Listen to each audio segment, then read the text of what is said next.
Good evening, good evening. It is a little late here in Hawaii, but I was listening and playing along to some Derek Trucks, and I'm all pumped up. And I thought I would turn on the microphone and share a little bit about what's been going on. A little bit of a podcast update in this after hours episode. This is where I just sit down in one take and share what's on my mind. Hopefully don't say anything too embarrassing and play a little, some songs, some music in a very non-formatted format. So, been a lot going on. There have been a couple of podcast episodes that I had kind of pre-scheduled out into the future, knowing that I was going to be busy. But none that I've done like week before and then sent out because that would require actually being around to do a podcast. And I was in Washington for a couple of weeks, or in the mainland for a couple of weeks. Not the mainland. It's not the mainland for Hawaii. Hawaii is the mainland, the continent. But I flew out there. I flew into San Francisco and then took the airporter up to Sonoma County where my grandparents live and visited them and saw my cousins and hung out. It was lovely. The weather was kind of perfect, which I was not expecting in August at all.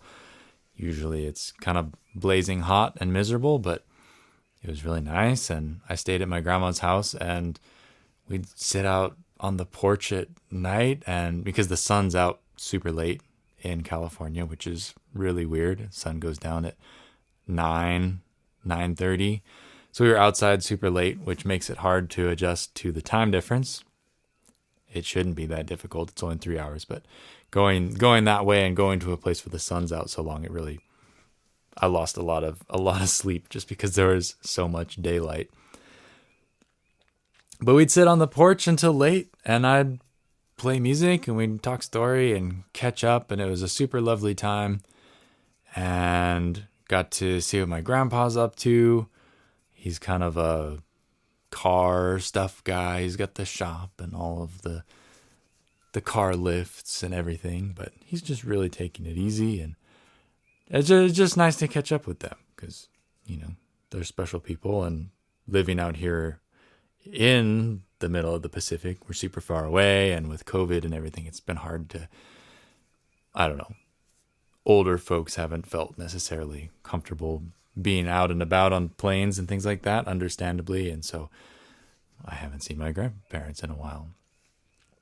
And then from there, I took a little hopper flight up from the little Santa Rosa airport, which is basically just a tent. There's not a lot of times when I go someplace and think, wow, Kona International Airport is kind of nicer than this, because Kona is a really small, low-key airport that is nothing to write home about. But I think Santa Rosa is even smaller and even less fancy. At least Kona Airport has some ambiance, but over there they just stick you in a tent, and you sit in a tent in a big room with people going elsewhere in the West Coast. And so I flew up to Seattle because I had some dates planned out up there, and went and stayed with my good friend Pam Mandel, who has been on the podcast before. She used to play with the Castaways, Seattle's loudest ukulele band, and is a super good family friend. She's house sat here for my folks, and there's somebody we go super far back, and we have the music connection. And she came out to the Kahumoku workshop one year. Good people. I had a really nice time out there staying with Pam. Really kind of made the trip for me, and yeah, another great opportunity to catch up with somebody. But played a few shows out there. Got to stop by Auntie Jean's house for a house concert out in Bellevue. It's not a big fancy place, but it's a lovely space. She's set up her home and kind of remodeled her upstairs to be a house concert venue. So there's actually a little stage and beautiful wood floors. It's a beautiful sounding room and easy to play just acoustic and really play into the room and share music intimately with folks. And I duoed that concert with Neil Chin. And actually, the Derek Trucks I was just listening to was on my mind because talking to Neil picked me up and dropped me off because I was without a car. And so we had several hours in the car to kind of get to know each other. We'd never really talked outside of just the podcast interview we did and Ukes for Ukraine stuff. And just super briefly meeting him back in 2018, I think it was, when I played at Folklife Festival. He helped organize the ukulele show that I played a set at. And so just got to shake his hand back those 4 or 5 years ago. And so super great to get to know Neil better. We got on great. He's just such a nice guy, and we had a lot in common and lots of fun things to talk about. And one of our common connections was our love for Derek Trucks and the music that he creates. It's just like song lines. That was the album I was just listening to. It's so beautiful and well done and interesting. It's really just, it's blues, but he's got a lot of like Eastern influences and just a top-notch band. It's really, really inspiring stuff to listen to. And so Neil's seen him live a bunch of times. I have not. But we were sharing our enthusiasm for Derek Trucks. But that was a great show. I had never played with Neil before, and I sort of feel like we have a really similar approach to ukulele playing. And that's kind of a weird thing because I feel like the way I approach ukulele is very non-traditional, very much not what most instrumental ukulele players sort of bring to the table. Everybody's kind of, maybe they do more of a Latin thing, or it's very much, I've always felt kind of distant from that. And just the way that Neil plays the ukulele, our styles are very different, but our approaches feel kind of familiar, and we were able to gel really easily for I think we played 6 songs together or something like that. And it was a total treat. It's been a long time since I've played with somebody who's just so easy to fall in with musically and to line up with. And those 6 songs felt really special. We were able to really listen to each other and interact musically, and the room was beautiful. It really makes a difference when you're playing acoustically as opposed to play plugged in, because there's a lot more dynamic range. And if you know that the room projects and carries, you can really play a lot quieter than you might and bring the audience in closer to you, and then, play louder, play out. And just, it's really the best of music in those real intimate situations. And so that was really rewarding to have that, to play in that space and share music with those people. We had basically a full house for the limited capacity that Jean has opened her house up to. Just for COVID caution, she's just got limited number of seats. And it was wonderful. It was super wonderful. And that was sort of one of the main shows. Then I went down to the Monday Ukulele Ohana with Uncle Alika Kaeka, who hosted me down there. That's kind of his ukulele group, and I taught a workshop. I taught folks about strumming on a grid, which I talk about kind of in my left-hand technique course. And for those who have come to some of my workshops before might have heard of the idea. But the idea is that you lock your hand motion to the pattern of the rhythm or the beat of the music as it goes by, so that no matter what you play, even if you mistakenly play in a place you weren't intending to, you're still on time and you're not roboting any motions out.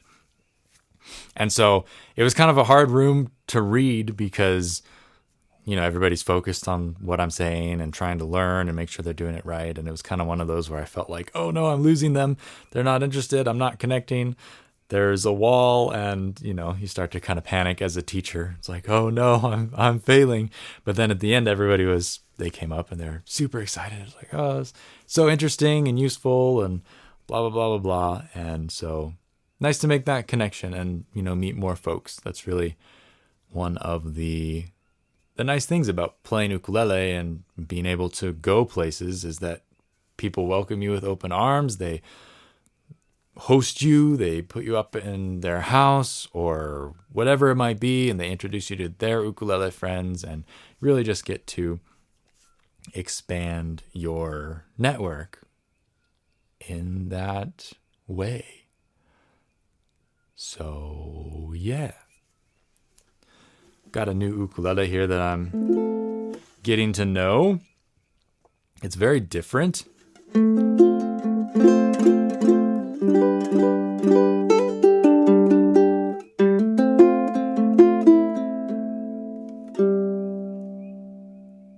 The sustain's amazing.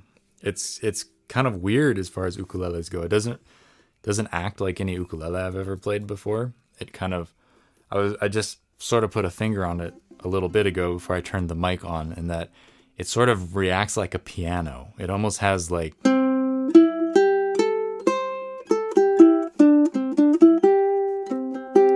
that really pure hammered piano sound.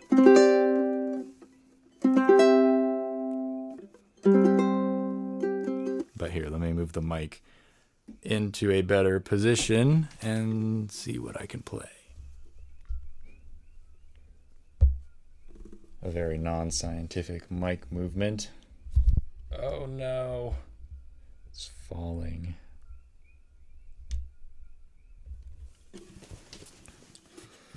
Let's see.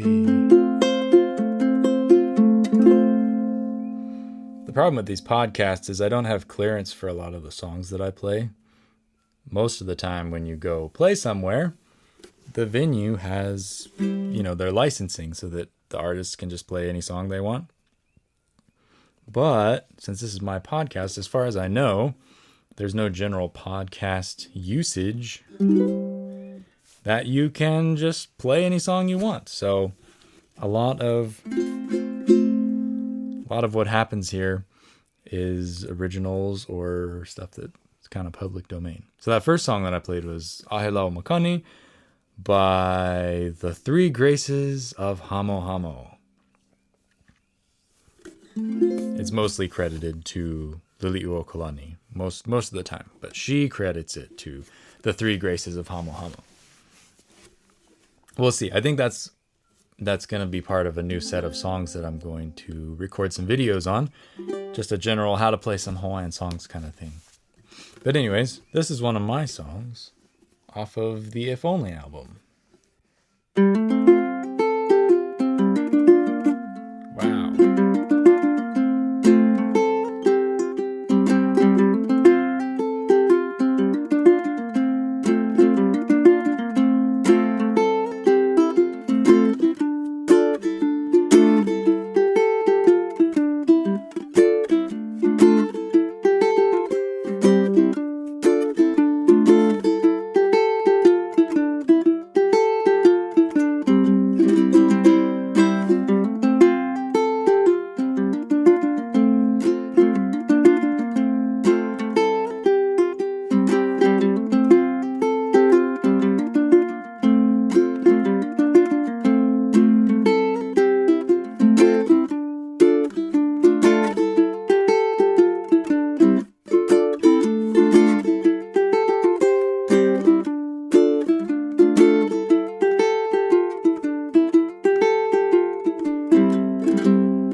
Sustain is so good. Everything's really articulate.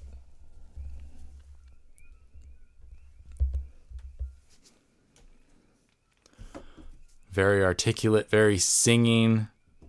But like I said, it's kind of weird because most ukuleles don't do that. I've played it up against my Kamaka and my Morbetta, and I don't know, those seem kind of small and very focused compared to this ukulele. It's wild. I like it. But it's very much an adjustment period. Every ukulele you get, you kind of have to learn to play to it. And then when there's such a big difference in how the instrument responds, it's kind of like, wow, where am I? But it's great. I keep wanting to pick it up and play things on it and just experience how it creates the music that I hear. Because it's sort of like the conduit, right? The size of the conduit, the shape of the conduit has changed with a different instrument. I feel bad getting it all smudgy and touching it. It's so shiny and nice. But anyways, back to the trip. There was some downtime that I wasn't expecting. But it was great that I was at Pam's house because Pam is always up for an adventure, and she's a writer, a fabulous writer. So she kind of sets her own hours, and we were able to go off and do a few different little adventure kinds of things. We went to Pride on the beach at the Alki beach, which is, they say beach, but then you get there and it's like kelp and gray sand and rocks, and it's like, okay, if you want to call that a beach, that's cool, but it's not really what I'm used to. But the scene was great. There were a couple of brass bands that we saw, which was super fun. One had double tubas and played kind of dance stuff, and they were really kind of polished, and it was just great. Super fun. It was a beautiful day, and everybody was just enjoying life and having a great time outside in the good weather. And I rode an electric bike extensively for the first time. I had been on one briefly before, but they have the Lime system in Seattle, which is an app-based electric bike share kind of thing. And so I got the app on my phone, and it showed me where the nearest bike was, and we went to find the bike. Pam has an electric bike. So she rode, and I kind of ran and walked to where the nearest bike was, and then you just scan the QR code, and you get to activate the bike, and then you pay like $1 to unlock the bike, and then it's like 39 cents or something like that every minute after.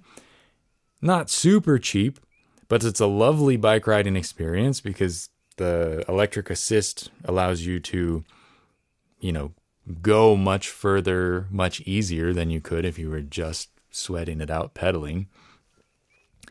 And, you don't have to deal with renting a car and parking a car. And my experience with city stuff and cars is generally pretty negative. I would rather not have to deal with that whenever possible.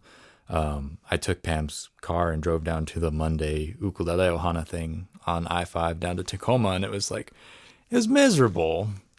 I hated every second of it. It's terrible. It's just driving in that kind of traffic is so stressful, and especially for an island boy, it's overwhelming, and there's so much happening, and you got to know what lane you got to be in. And if I could just ride a bike there, I'm super into it. And so I'm sold on the whole electric bike thing. I wasn't sure at first because it seemed kind of like, oh, well, you should get your exercise and blah, blah, blah, and pedal yourself there. But just having the electric assist, it opens up so many doors for a bike. We rode like 5 or 6 miles down to Alki, and, sure, it was flat, but still it was like 10 minutes to get there with minimal effort. You just kind of pedal whatever is a comfortable amount of push, and off you go. And you go fast, and it was great. It was super great. And if you're ever in a city that has a bike share program like that, I would highly encourage you to check it out because it's a great alternative to getting around. And when you get to where you're going, you don't have to lock the bike up. You just leave it. You park it in a spot and you sign off, turn it off. It locks the bike back up and you are free to go wherever. You don't have to worry about the bike and you can get another one on the way back. So I'm super sold. I thought it was really cool and a really cool kind of augmentation of a bus system or a train system or whatever kind of transportation is already provided in a city situation. Anyways, Pride on the Beach, super cool. And turned out that Hamilton was in town at the Paramount Theater in Seattle. So I got to see Hamilton. That was really a top-notch display of just mastery of the craft. It's such a long and intricate show. And I know I've seen it enough times on Disney Plus and listened to the album a million times that I pretty much know how it goes. And, I think there was like one little hiccup where a guy was like a beat behind and he had to catch up on his words. But other than that, it was flawless. And to pull that off live with that many moving parts and that many people, it was just stunning. I cried a whole bunch of times. It was really, really cool to see it live because you get to see the dynamics and see how the story and the presentation has evolved over time. Definitely feel super fortunate that it just happened to be in town and I happened to have some free time and happened to be able to go. But then after that, I got a surprise gig to play with Uncle Alika and Uncle Mario, who is in Alika's band, Northwest Blend. They play Hawaiian music. I guess they're kind of known in the area because that's what they do. They play authentic Hawaiian music, and there's not a lot of that up there. So it sounds like they stay pretty busy, but it was at a botanic garden, which was not what I was expecting. It was kind of like a potluck dinner situation under the pine trees and lovely spot. You kind of walk down a path into this clearing that had been flattened out and, mulched on the ground. So it was nice to sit in. And there were a few people that showed up at first and I figured like there'd be 10 or 20 people. And there was like 200 people who showed up to this thing packed in around the stumps and around the trees. And they were thrilled to come listen to us. And we just played Hawaiian music. It was kind of Connie Kapila style because I've never played with them before and don't know their songs. But we were able to just jam, and the sound guy with the band kind of has a sound guy that always goes with them to their gigs. He's kind of one of the boys. And he brought his U-bass. So Alika and I took turns playing the U-bass to kind of fill out the sound so that there weren't 3 ukuleles playing at all times. Because ukulele players will tell you, or ukulele players who play on stage with a intention for musicality will tell you that 3 ukulele players is bordering on 1 or 2 too many ukulele players. So having a diversity of the sound is nice, which is why I reached for the U-bass. Even though I don't really play bass, I wanted to try it. And little sidetrack, when I got home, I ordered a U-bass from Hawaii Music Supply and got it a couple days later. That's been a fun little project. So it's been new instrument week. But just having the bass option is nice as a musician because I think that there's not ever enough bass players around. And if you can play halfway decent bass, you can stay entertained and get more gigs. And so I'm thinking that it might be a nice opportunity to play a little bit more without having to be the front man and, plan things out myself. I'm realizing that I'm much, much rather would play at a gig where somebody else is kind of the lead and in charge, and I can just show up and play music. I don't want to deal with the people aspect of setting things up, or like how much are we getting paid, or when do we play, or are we playing before the ceremony or after the ceremony, or for the reception, or when do you not want us to play, when are there going to be toasts, how long are we going to stand around. That kind of logistic stuff really wears me out and turns me off of wanting to play like weddings or whatever.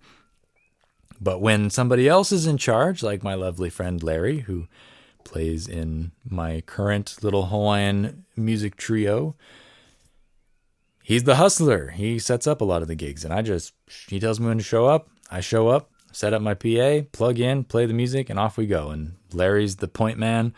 He takes care of everything. That's so much more relaxing and so much more enjoyable for me. So the U-Bass, I'm hoping, can maybe kind of provide that, as I can just be in the back, show up when they tell me to show up, bring my stuff, plug in, off we go.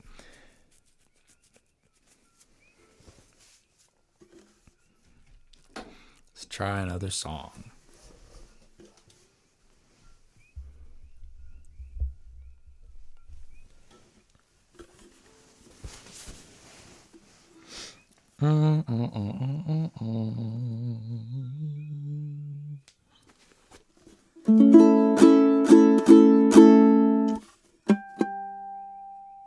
One thing I'm noticing about this ukulele is that the G string doesn't like to be on this instrument. This is the G that I normally use, but it just, something about it is not quite right on this ukulele, so I think I might need to look for other options.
I love a pretty Maui girl.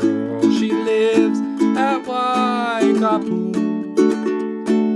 Rosy cheeks, pearly teeth, and lovely nut brown hair. Her waist is oh so slender. Her oputo machinui nui. Of all the wahine I ever did, aloha, sweet Mariah beats them all. My love for you, uahike aku no. Your love for me, uapela no. Don't tell mama, akuli kuli, she'll tell papa, aluli luli, nui nui, pita kia with me now. Yeah, yeah.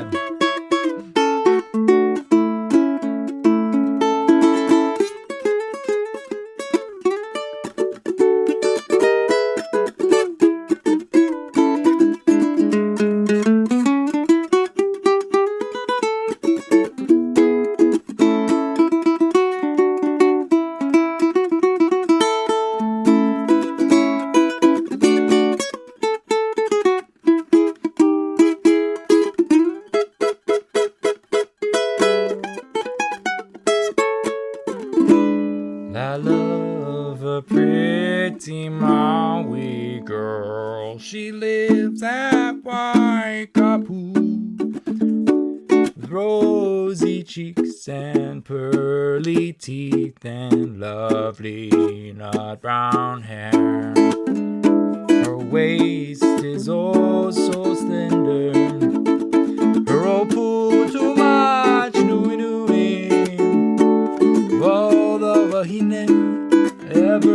aloha, sweet Mariah beats down long.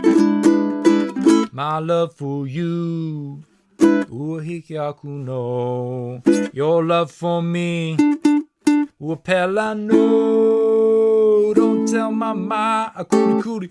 She'll tell papa, aluli luli. Nui nui pirikia with me now.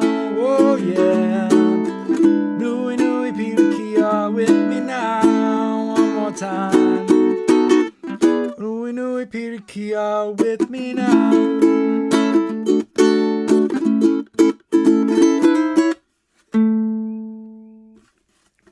Little Maui Girl by Sylvester Kalama. It's an old song. Doesn't sound like it, but it's an old song.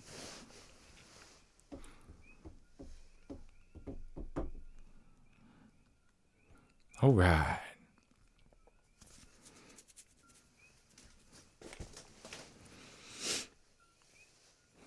So, kind of the culmination of my trip, or the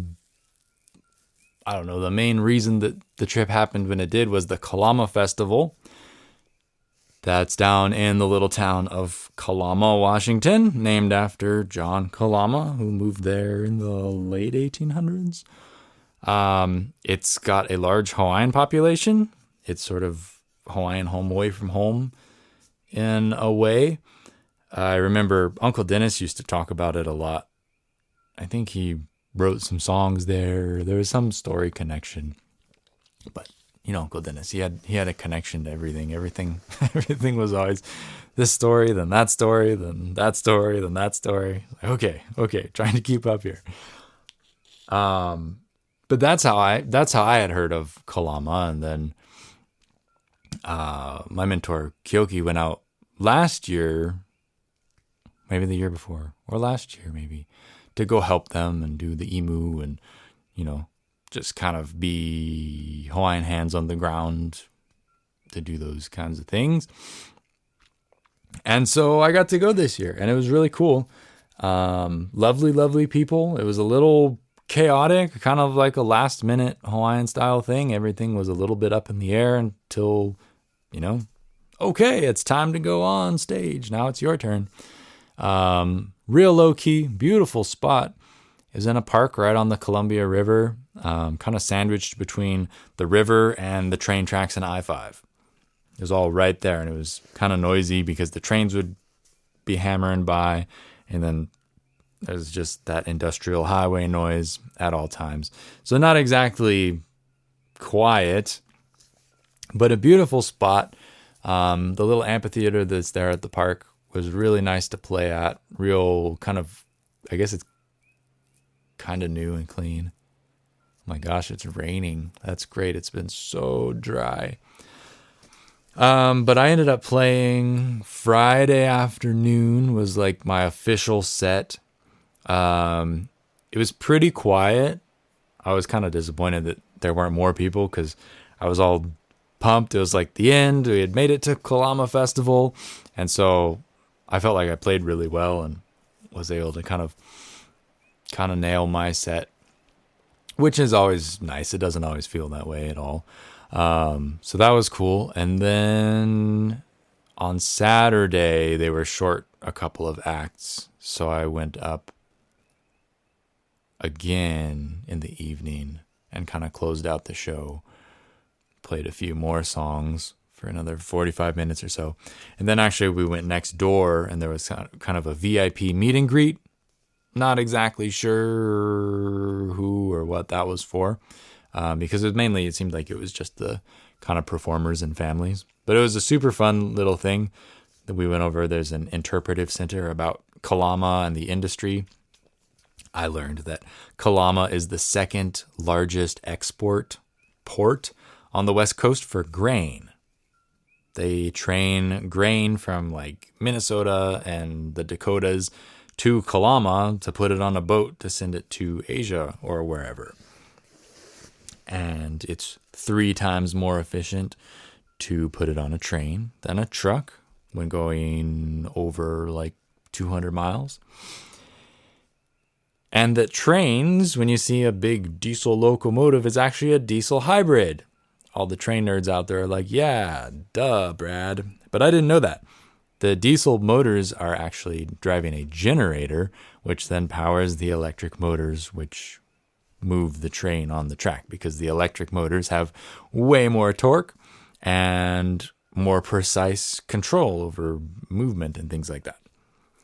Anyways, that was kind of what this interpretive center was about the history of Kalama and all how the trains came to be and the indigenous people who were there before and were from that area. The Kalama Festival, in addition to being kind of a Hawaiian festival, there's also lots of indigenous stuff for the local tribes in the area.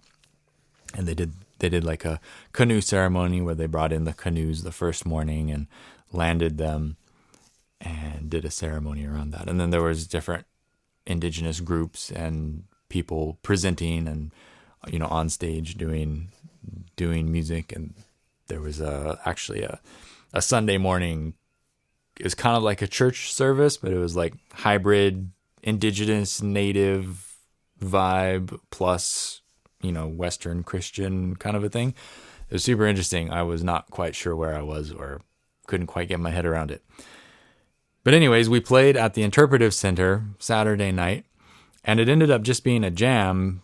There were kind of a couple of different groups. Uncle Topo is from Tahiti and now lives in the Washington area, and he brought a couple of dancers, and they did like Tahitian traditional folk songs, and that was super fun to listen to. And then I got up with Alika and Tommy, who is the bass player in Alika's Northwest Blend band, and we played a few songs, and yeah, it was fun. And then there was a jam at the end, and we kind of blended between Topo's band and Northwest Blend, kind of smashed together, and we played a few more songs to end the night. But just good people, good times, and you know, everybody just really was excited to be in a group of, you know, familiars, I guess, in such a Western, fast-paced rat race sort of a place like the West Coast. I think it was really a nice opportunity for the Hawaiian style, native style folks to kind of, you know, reclaim their space in that weekend and just see all their people or people who are like-minded and understand kind of the flow of how things like that go. But yeah, it was a really lovely time. And then Sunday morning, I just went out and hung out until my ride left and got to the airport and came home. But it was quite an adventure.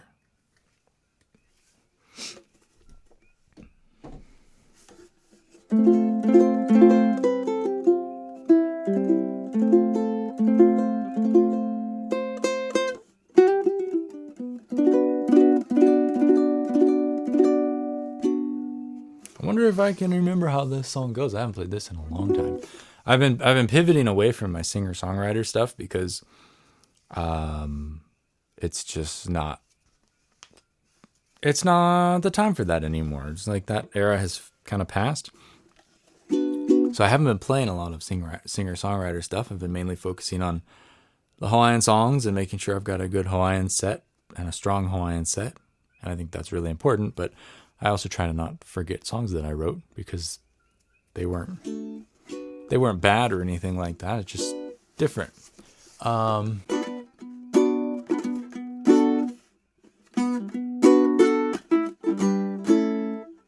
Wow, that's embarrassing.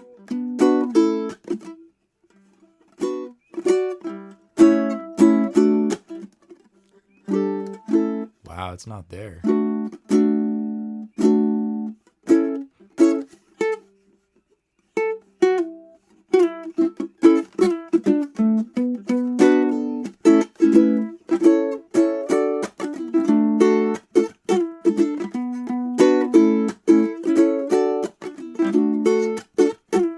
That's the take, Sarah, said the boys from the control room, convinced that they just tracked to the next big thing.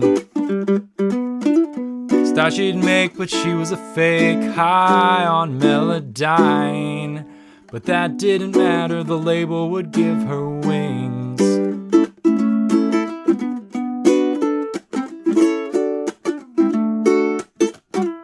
Jimmy and Jane made 4 months with a baby on the table, dealt the cards of a one-night cheating stand. Naming Paul, and that was all fine, but she often wondered, one less drink and would she have played her hand? She'll never know. And now she tells her baby son, don't you straighten the corners, life gets lost as a crow flies, destiny tried to warn ya, so don't put her last and pass her by, and straighten the corners of your life.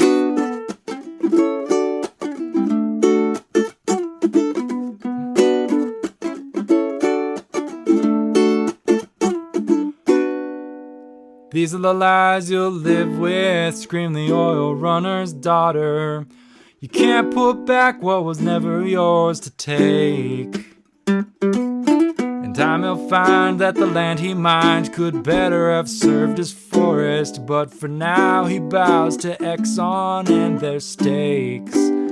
One day he'll learn that money won't buy you redemption if you straighten the corners. Life gets lost as a crow flies, destiny tried to warn ya, so don't put her last and pass her by, and straighten the corners of your life. Mother Culture whispering in my ear, singing, don't leave this path I've brought you on. It comes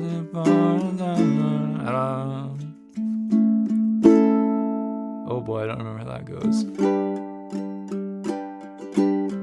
Take all your fear.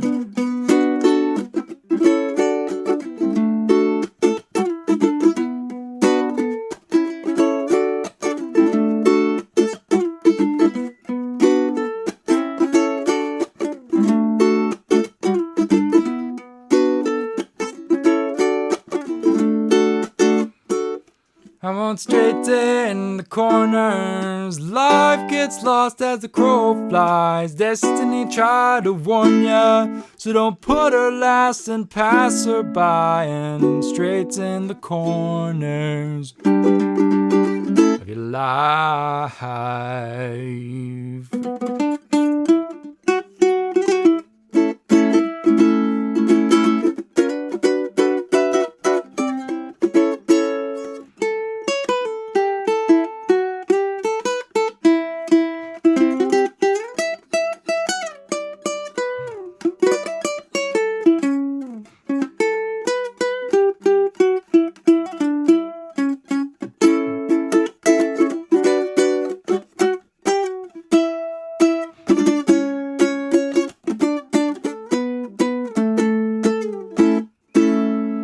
I won't straighten the corners, life gets lost as a crow flies, destiny tried to warn ya, so don't put her last and pass her by, and straighten the corners. Don't straighten the corners, life gets lost as a crow flies, destiny tried to warn ya, so don't put her last and pass her by, and straighten the corners of your life.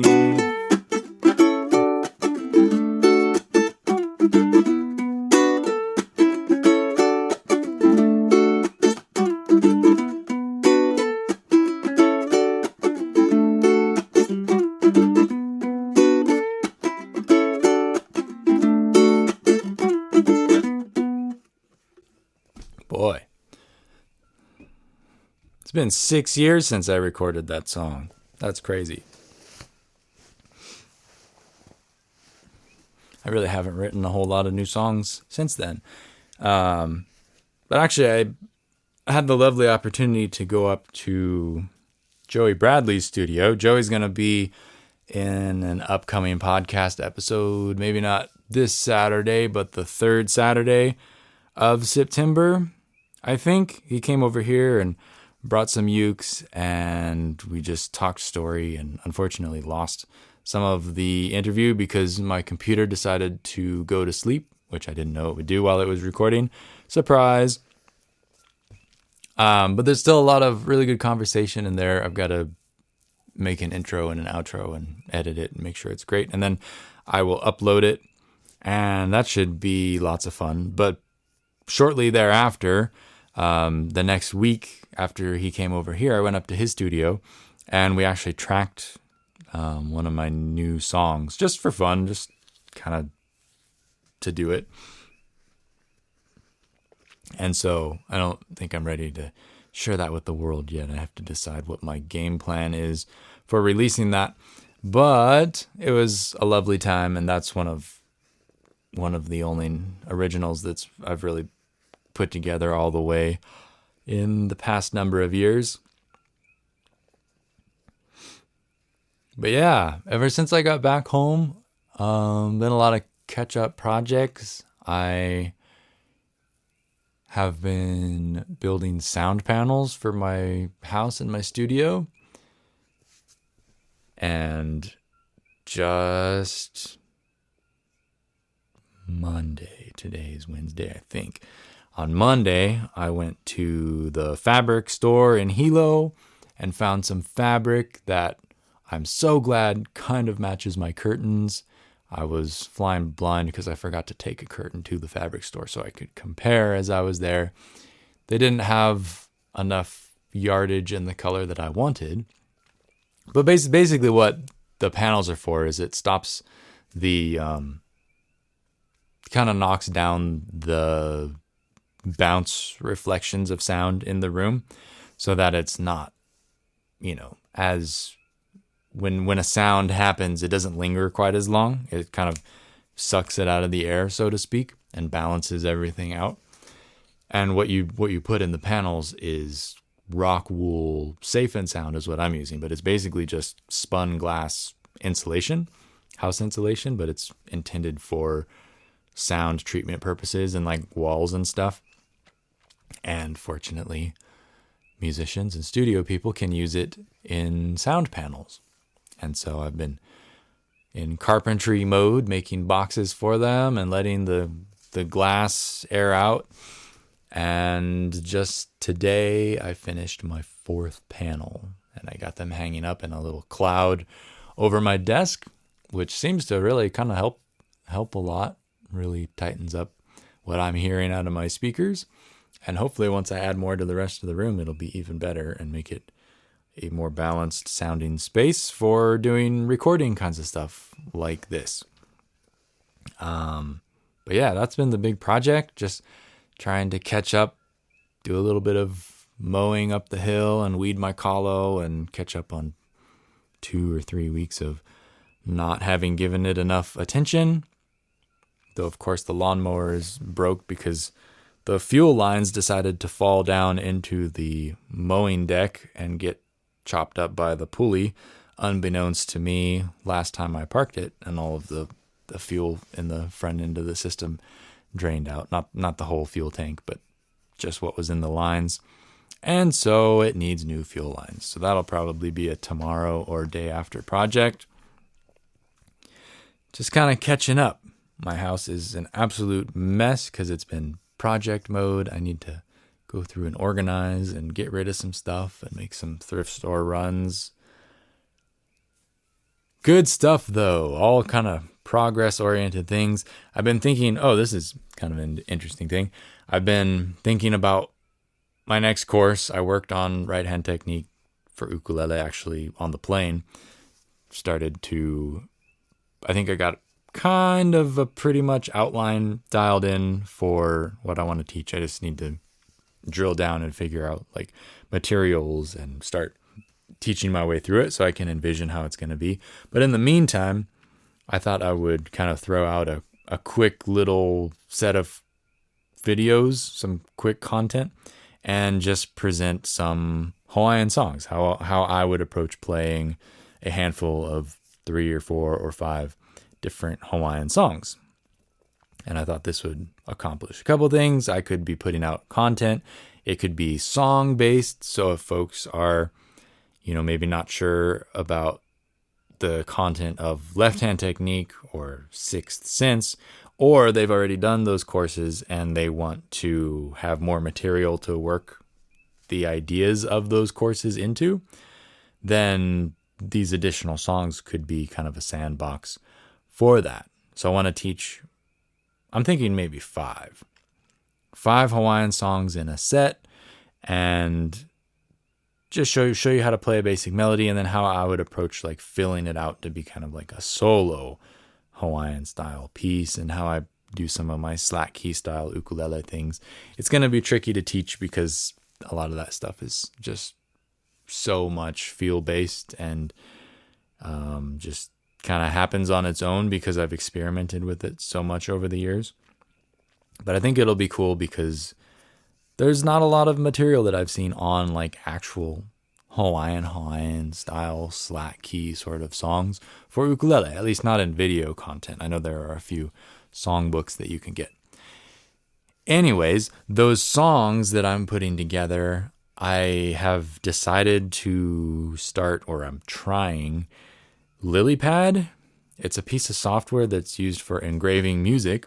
You can use it to make sheets, tablature, written, standard notation kinds of things.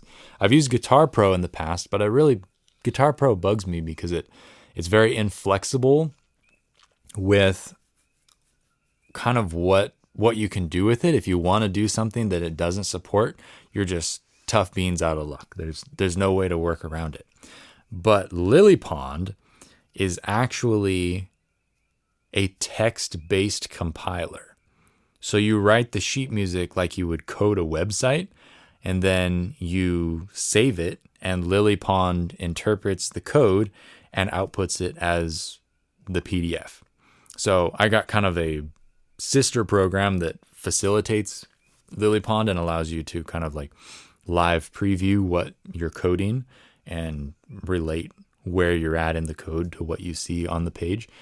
But the whole idea is that you're not using a GUI-based software. So you're not limited by the user interface.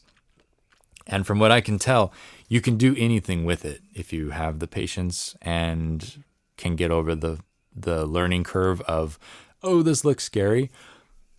But for me, I'm kind of analog enough about that sort of stuff, and I have so much experience with coding websites that it was very much not intimidating at all, really. That was just kind of fun. It seemed to really be a good match.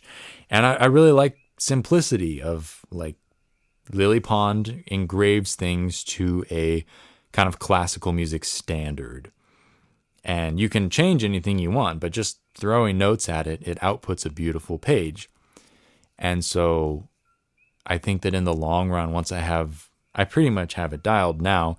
It like the first day was really tedious because I'd have to Google like, okay, well, how do you do this? How do you do that? And figure out the code snippets that I needed. But now I basically have my template that spits out, the sheet music plus the tab and then the chords. Chord diagrams, I'm still a little iffy on. That was kind of where I hit the end of my rope. That first day I was trying to figure it out. It's like, okay, no chord diagrams because I can't figure it out. But it's just simple chords, so nobody should have a hard time knowing what the chords are or how they're played.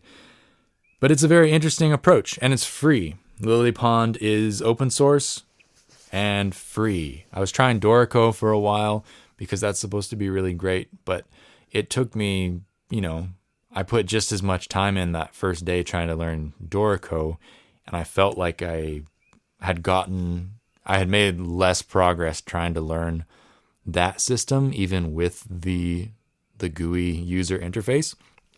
And LilyPond was kind of just like, well, yep, that's the framework you work in, and then you just input the notes, and you have your little, modifier symbols that you put in there. Like if you want a note to be up an octave from where it thinks it should be, you put an apostrophe. And if you want it to be down an octave from where you think it should be, you put a comma after the note. So it's really it's almost more simple than something like Guitar Pro in a way. It doesn't look like it on the front side, but for me, now that I've got my template, I can just copy paste that, and that's my framework for a whole song. And I just change the notes, basically. So that's looking like a pretty cool upgrade, and it really just seems to fit my workflow. Only drawback is that I haven't figured out a way to listen back to what I've done to make sure that the note durations are in the right place. There's no way to double check from an audio standpoint, but I'm sure there's a way to work around that, because I'm pretty sure it also supports MIDI, which should allow you to, create a MIDI track and then listen to that. More to figure out. But for now, I am working on some new content, and it's going to include Hawaiian songs that are transcribed with Lily Pond. That's a lot of the catch up for now. I think I'm going to call this one quits. Thanks for tuning in to After Hours. We will return to your normal programming this coming Saturday, I believe, is the first Saturday, though today's the first day I've realized what the date is. I'm pretty sure it's the 31st, but I can't promise you that. It's just been lots of stuff going on, just kind of getting back into the flow of things here on Big Island. But super happy to be home. Home is where the heart is and all of that stuff. Hopefully it rains a little bit, because it is very dry, which is nice for some things. You don't have to worry about tearing up the dirt roads. You're not making mud when you drive on them. But also it's really dry. The plants need something to drink. So I'll catch you next time. Thanks for tuning in. Hope you have a lovely day or night whenever you're listening to this. I wish you all the best. Aloha.